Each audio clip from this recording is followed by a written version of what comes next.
dari awal Ramadan kita keluarkan zakat fitrah nggak masalah, gitu. Cuman terhitung wajibnya setelah terbenamnya matahari di akhir Ramadan.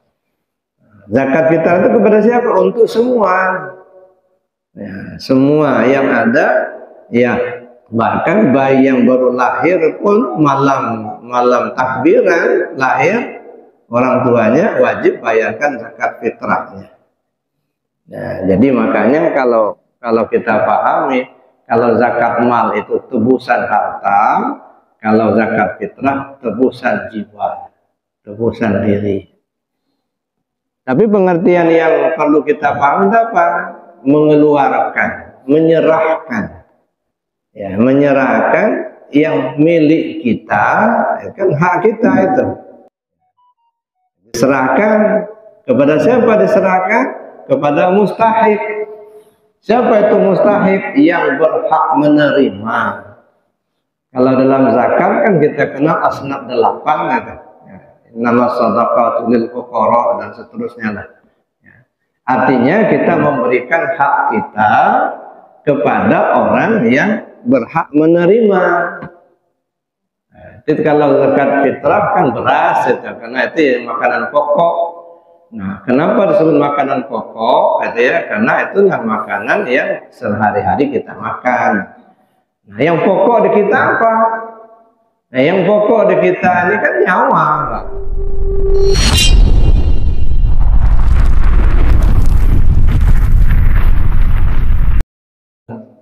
Ramadan ini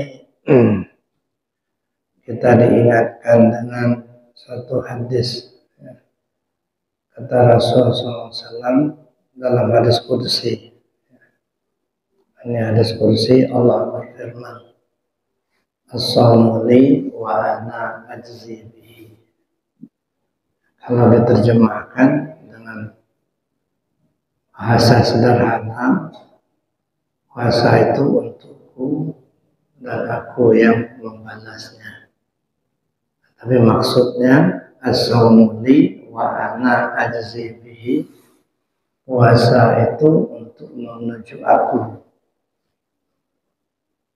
Nah, kalau sudah sampai kepada aku, ana ajzi bihi, akulah yang jadi balasannya. Nah, jadi beda, Pak. Kalau sedekah balasannya pahala, sholat pahala, haji surga.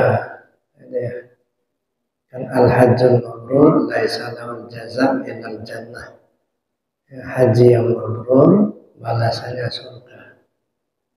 Tapi beda dengan puasa. Puasa ini bukan pahala, bukan surga, tapi aku yang jadi balasannya. Nah, jadi yang kita lakukan puasa itu untuk menuju Allah. As-sawmu li wa ana ajzi bihi. Puasa itu untuk menuju aku. Kalau kamu sudah sampai pada akulah yang jadi balasannya. Nah, kalau sudah aku jadi balasannya, ya semuanya dapat. Surganya dapat, pahalanya dapat, semua. Ya, kembali kepada Allah. Nah, itu yang pertama yang saya kira yang perlu kita pahami dari puasa itu, bukan mengejar surga, bukan mengejar pahala, tetapi untuk menuju Allah. Nah, bagaimana rentetannya? Kita lihat dari awal. Dalam hadis disebutkan, sumu li ru'yatihi waqtiru li ru'yatihi. Fa in humma alaihi faqmilu salasina sya'ban. Berpuasalah karena melihat bulan dan berbukalah karena melihat bulan. Kalau mendung, bulan tidak terlihat, maka cukupkan Sya'ban 30 hari atau Ramadan 30 hari. Nah, jadi kalau misalnya menjelang Ramadan kan ada ru'yatul hilal. Kalau hilal sudah terlihat, besoknya kita puasa. Tapi kalau hilal tidak terlihat, maka kita cukupkan Sya'bannya 30 hari.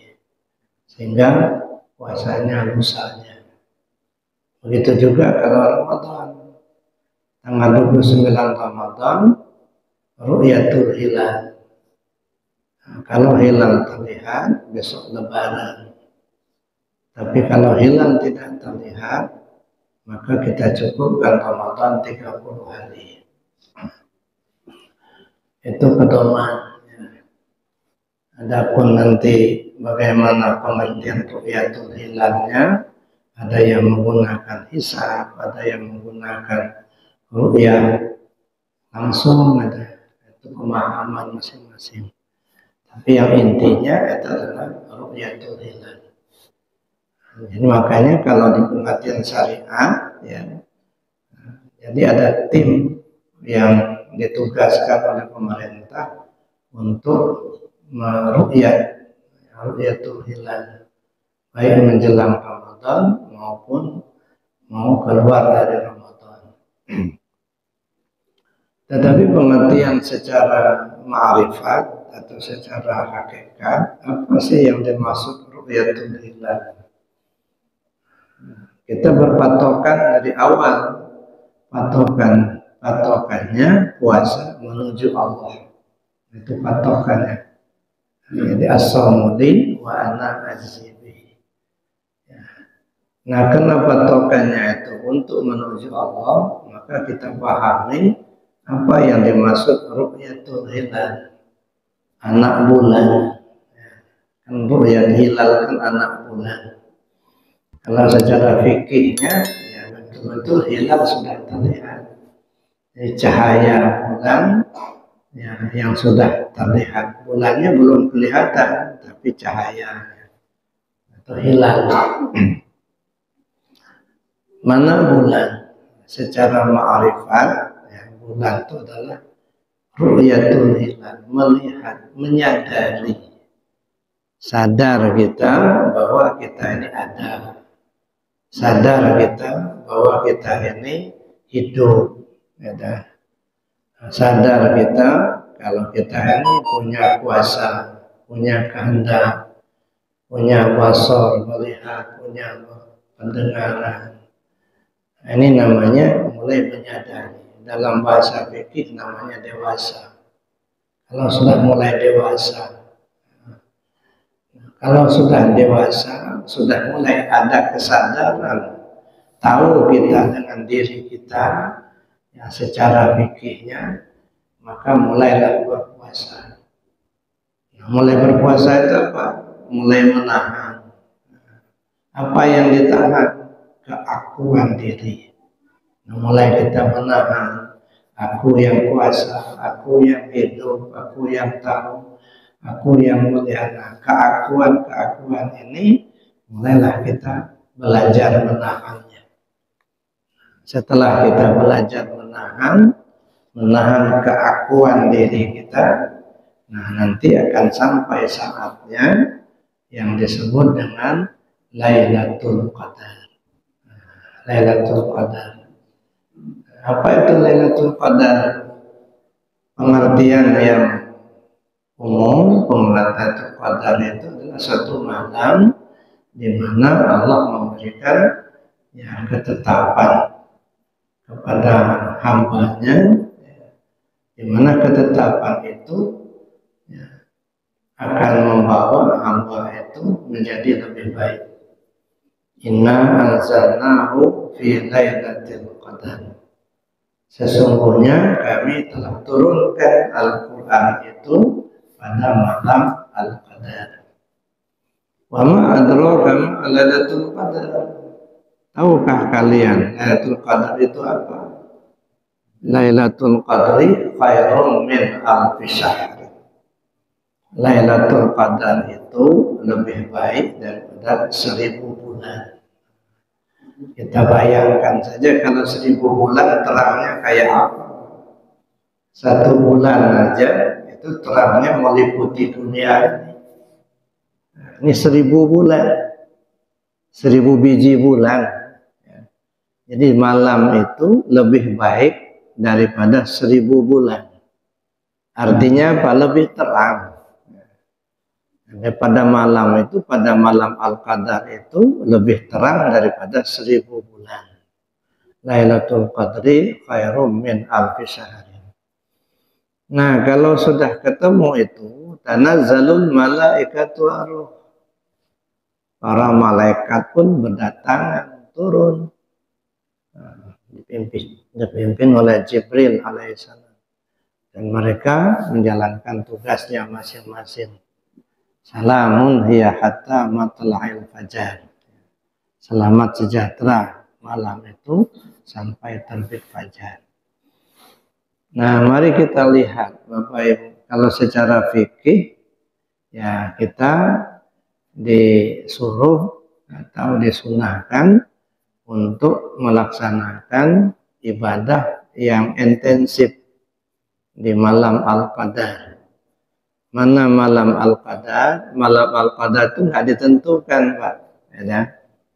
Nah, cuman ada isyarat dari Rasul, taharru lailatul qadri, bersungguh-sungguhlah kamu untuk mendapat Lailatul Qadar itu pada malam-malam ganjil 10 terakhir di bulan Ramadan. Nah, mulai dari 21, 23, 25, 27, 29. Ini malam-malam ganjil. Nah, sehingga tidak heran kita kalau sering, kalau malam ganjil itu masjid penuh. Tapi begitu malam genap, sepi lagi. Nah, karena mengejar itu padannya itu tadi. Nah, sekarang alhamdulillah ya udah banyak masjid-masjid yang ya melaksanakan kegiatan di malam-malam tersebut. Ya. Ada yang i'tikaf di masjid, difasilitasi oleh pengurus, mulai dari sahurnya gitu ya, sampai tempatnya gitu ya. Alhamdulillah itu kegiatan ibadahnya saya kira itu bagus untuk kita laksanakan sebagai aktivitas ibadah. Nah, tapi kita jangan hanya terpaku dengan hal seperti itu, karena kadang-kadang kita terpaku dengan ya, pahala, yang kita kejar pahala. Nah, sehingga ya, Lailatul Qadri khairum min alfi syahrin, disebutkan bahwa ibadah di malam Al-Qadar itu nilainya lebih baik daripada ibadah selama 1000 bulan. Nah, 1000 bulan itu kalau dihitung-hitung itu sekitar 83 tahun. Nah, jadi ibadah semalam itu lebih baik daripada ibadah selama 1000 bulan, 80 tahun. Nah, cuman kita kadang-kadang terpaku dengan mengejar pahalanya. Kita jarang berpikir, gitu ya, apa sih yang menyebabkan kualitas ibadah itu kok lebih tinggi satu malam ketimbang 1000 bulan. Gitu ya. Nah, di mana letaknya? Apanya yang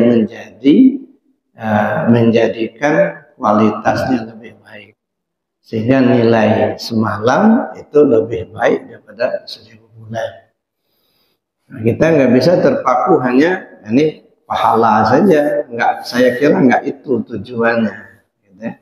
Bukan untuk ngejar pahala, tapi tujuannya tadi as-shaumu li wa ana ajzi bihi. Bapak Ibu yang saya hormati, kalau kita mencoba memperhatikan di mana letak ya perbedaan kualitas ini antara ibadah semalam lebih baik daripada ibadah selama 1000 bulan. Kalau kita melihat dari hadis Nabi ya, bahwa anta abudallah ka'annaka tarahu fa in lam takun tarahu fa innahu yaraka. Kamu sembah Allah seolah kau melihatnya.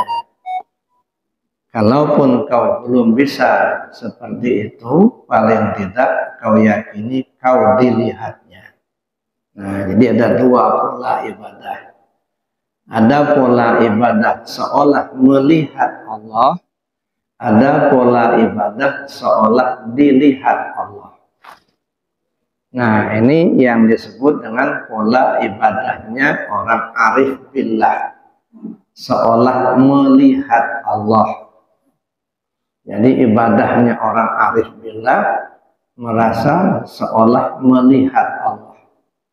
Nah, tapi ada pola ya bagi mereka yang belum ma'rifat kepada Allah. Sebab tidak mungkin kita bisa seolah melihat Allah kalau kita belum mengenal Allah. Bagaimana mungkin kita akan seolah melihat tapi kita belum tahu gitu. Nah, Bapak Ibu pejamin mata seolah melihat rumahnya bisa karena sudah tahu.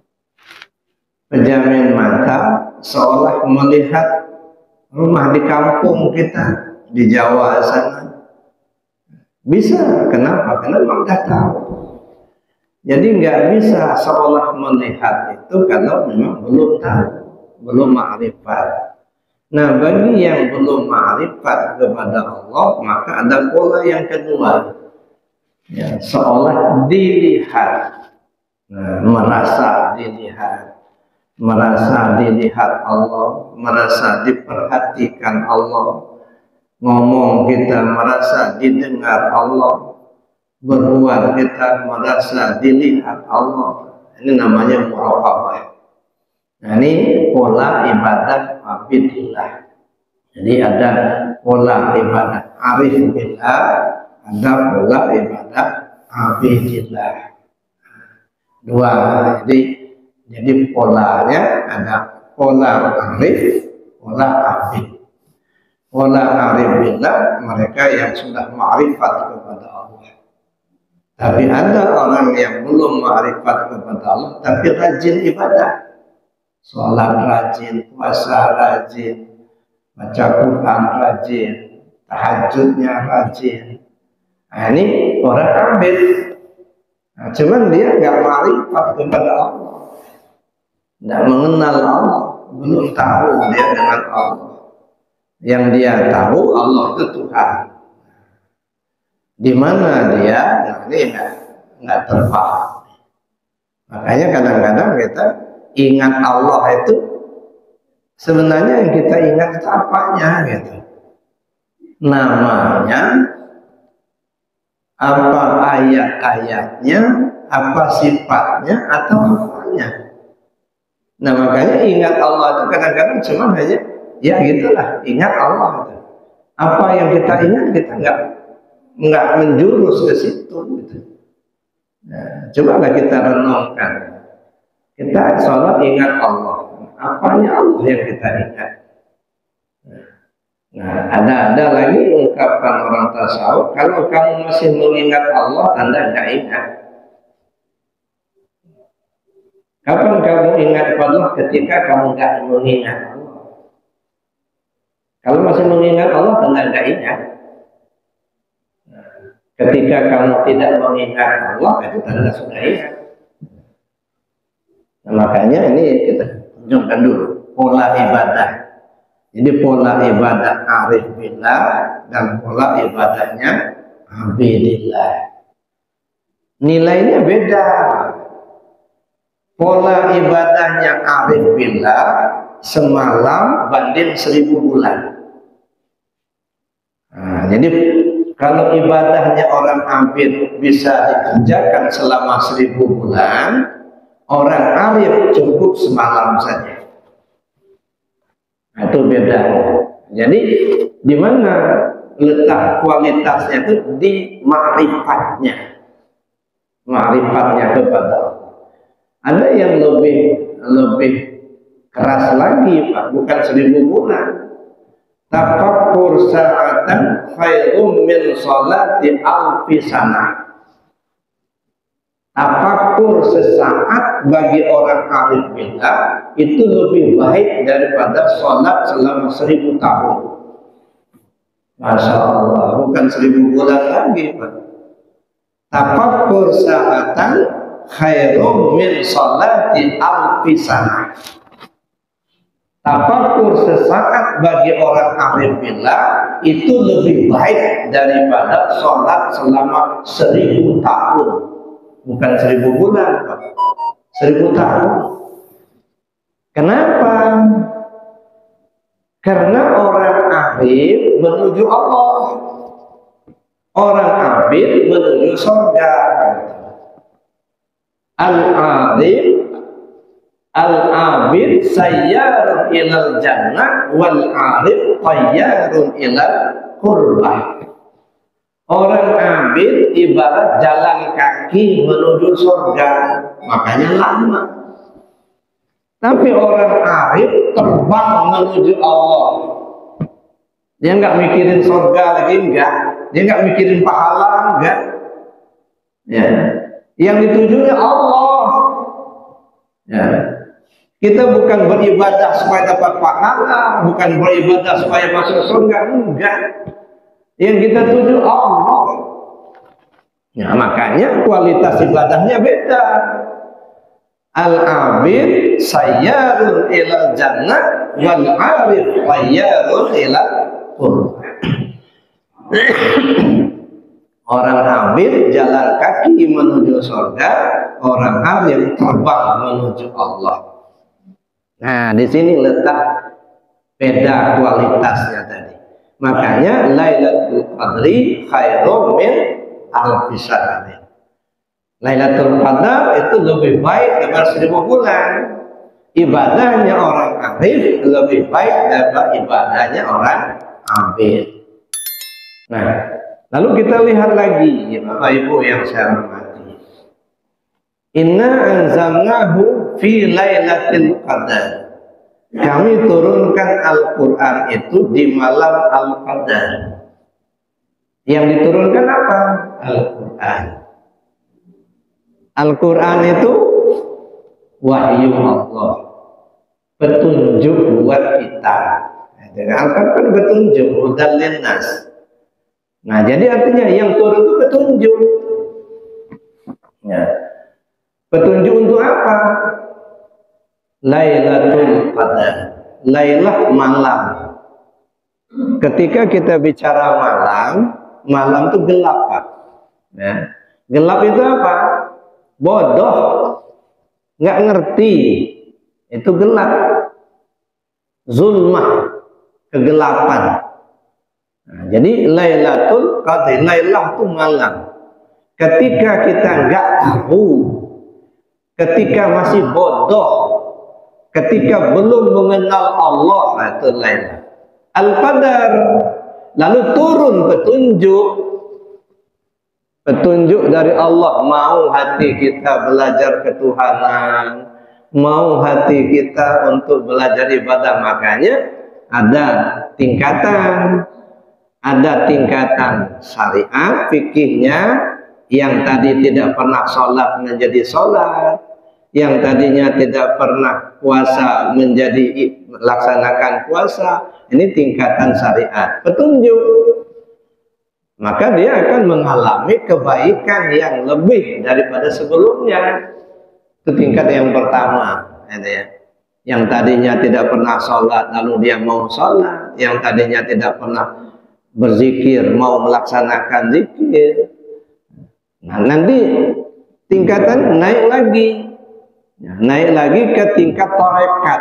Tarekat itu jalan menuju Allah.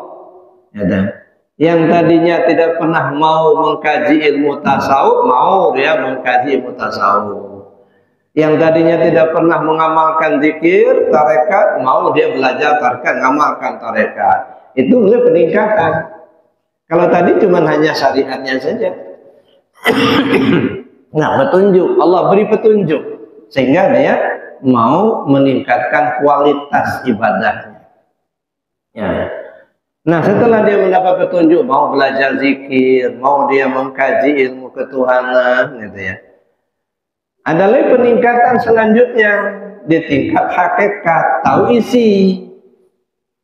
Nah, kalau selama ini hanya mengucap dua kalimat syahadat, asyhadu an la ilaha illallah wa asyhadu anna muhammadur rasulullah, tapi begitu dia mendapatkan petunjuk, nah dia bukan hanya tahu dengan kalimat, tetapi mulai tahu dengan isi kalimat.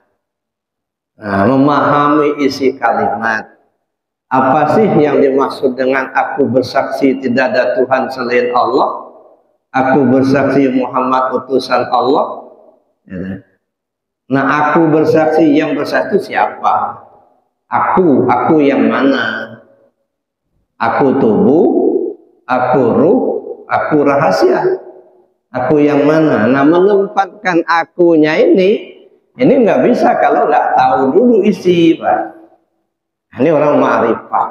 Ya. Mulailah kita, ya, bersaksinya kita bukan hanya mengucap kalimat, ya, tetapi sudah memahami isi kalimat.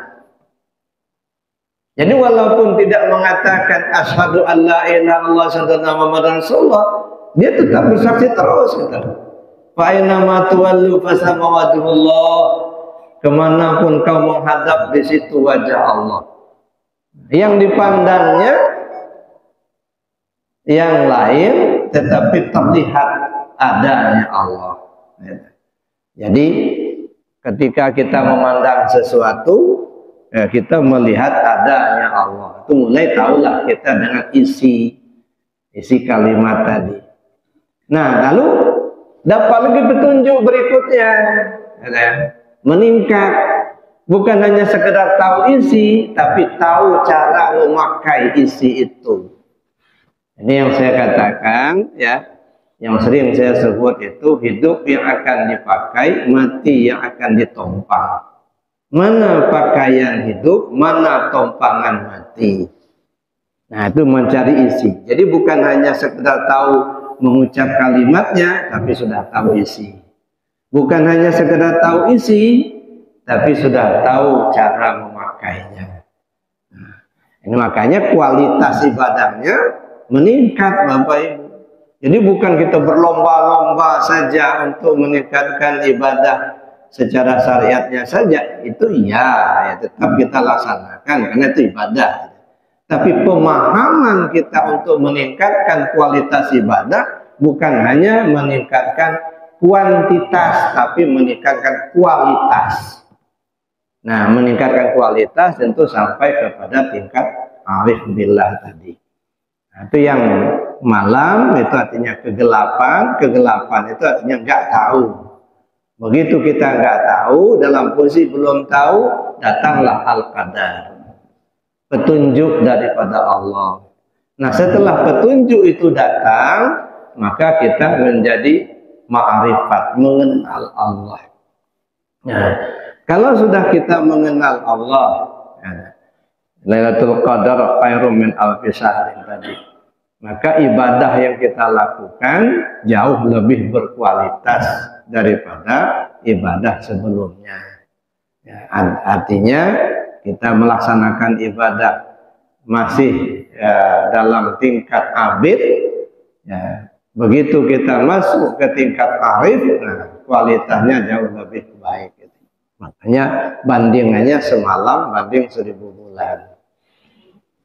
Nah, lalu kemudian Bapak Ibu yang saya hormati, rentetan dalam Ramadan, ya, sebelum kita keluar dari Ramadan ini ada satu kegiatan yang kita wajib laksanakan, membayar zakat.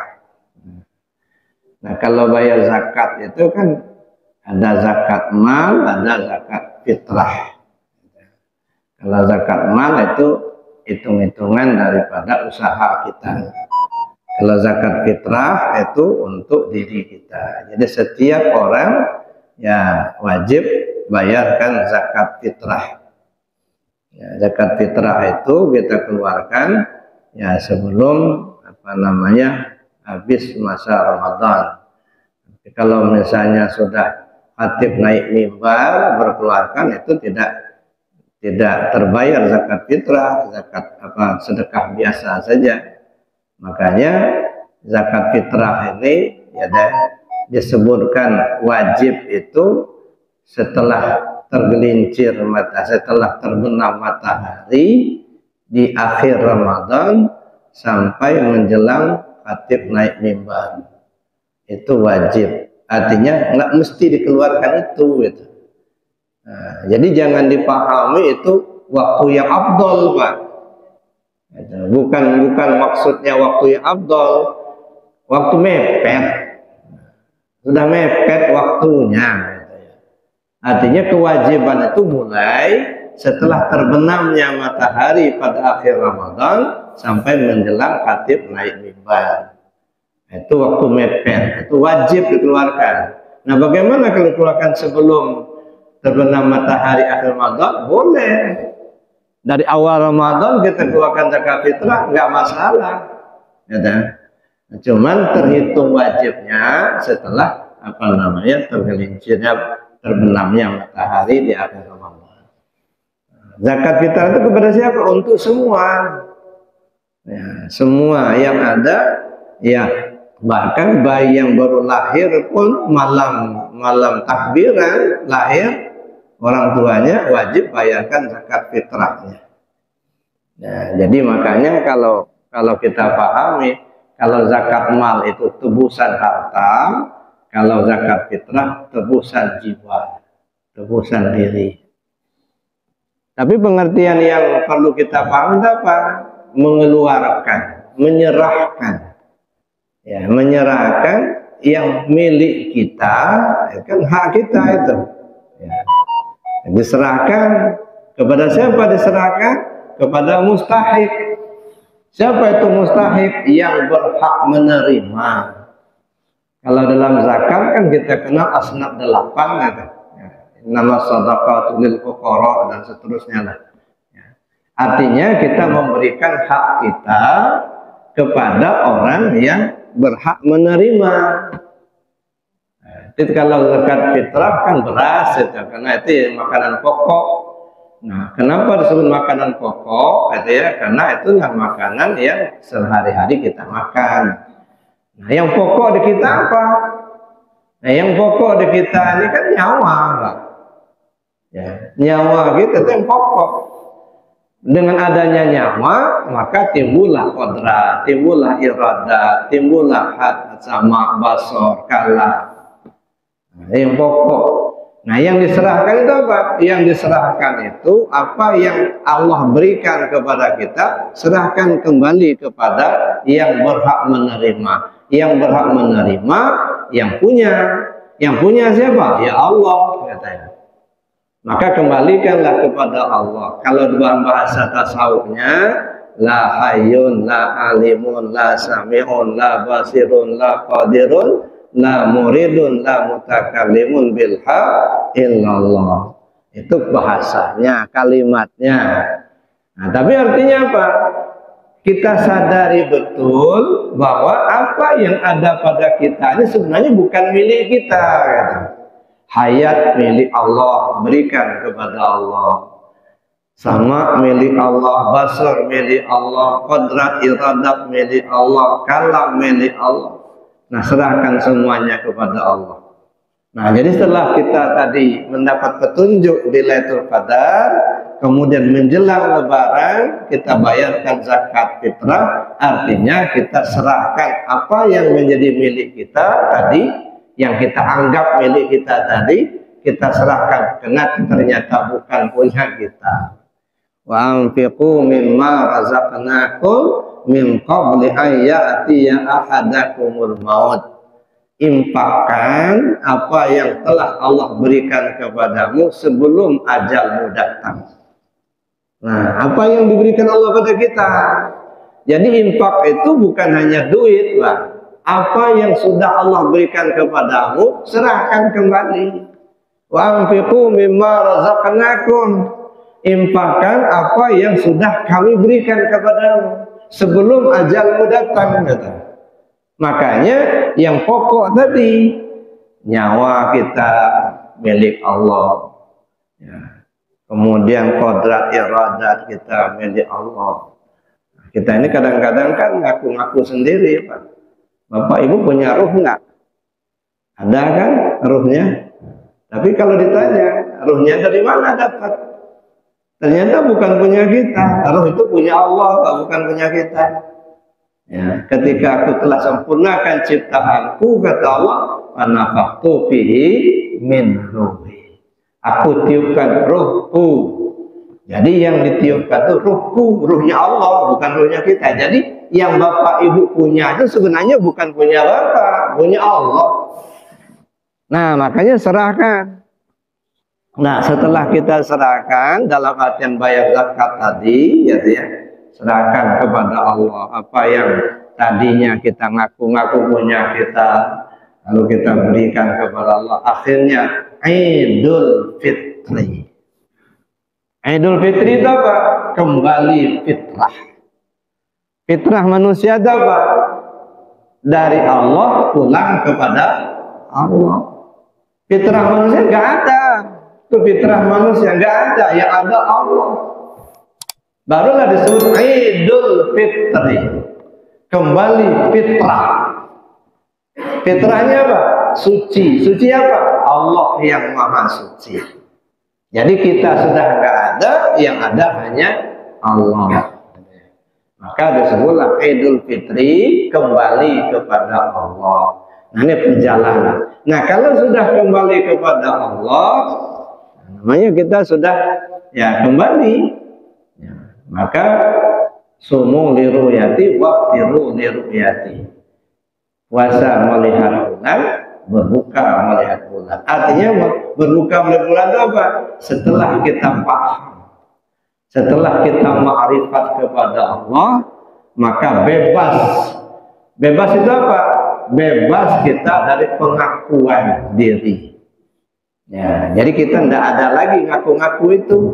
Ya, karena semuanya sudah kembalikan kepada Allah. Maka disebut Idul Fitri. Bapak Ibu yang saya hormati, nah inilah perjalanan setelah kita Idul Fitri. Nah, itulah yang disebut dengan ana ajzi bihi. Akulah yang jadi balasannya. Kenapa aku jadi balasannya? Karena kita sudah enggak ada. Yang ada hanya Allah semata. Nah, ini dipakai terus. Ya, dipakai terus sampai nanti ada masanya. Ada masanya, kemudian ada hari raya Idul Kurban. Idul Kurban artinya apa? Hari raya haji. Kita melaksanakan ibadah haji. Idul Kurban, kembali kita serahkan nyawa. Nah, kalau tadi yang kita serahkan sifat tujuhnya, ya kodrat, iradat, ilmu, hayat, sama basur, kalamnya kita serahkan. Dan begitu Idul Kurban, nyawa kita serahkan, sehingga full, tidak ada lagi yang milik kita, yang ada hanya milik Allah semata. Barulah sampai kita kepada haji. Ya, haji, ya, wukuflah kita di Arafah. Artinya apa? Berhentilah kita kepada Allah di alam ma'rifat. Nah, kalau sudah berhenti gimana? Pakai selama hidup. Mulai kita tahu tadi Lailatul Qadar sampai kita meninggalkan dunia ini, itulah jadi pakaiannya. Makanya Lailatul Qadar itu lebih baik 1000 bulan. Mudah-mudahan Allah beri petunjuk pada kita. Mudah-mudahan kita bisa memahami makna yang terkandung dalam ayat itu. Di apa yang ingin Allah sampaikan ya melalui ayat ini, ya bisa kita terapkan dalam kehidupan kita.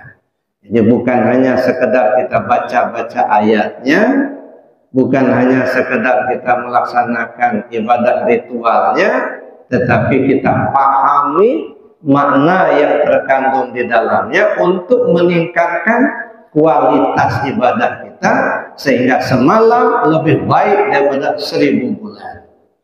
Demikian, mudah-mudahan Allah beri petunjuk pada kita. Amin. Allahumma amin. Bapak Ibu yang saya hormati, karena waktu yang sangat terbatas, ya sebelum saya akhiri, mungkin ada hal-hal yang ingin kita diskusikan. Sementara saya tutupi dulu. Assalamualaikum warahmatullahi wabarakatuh.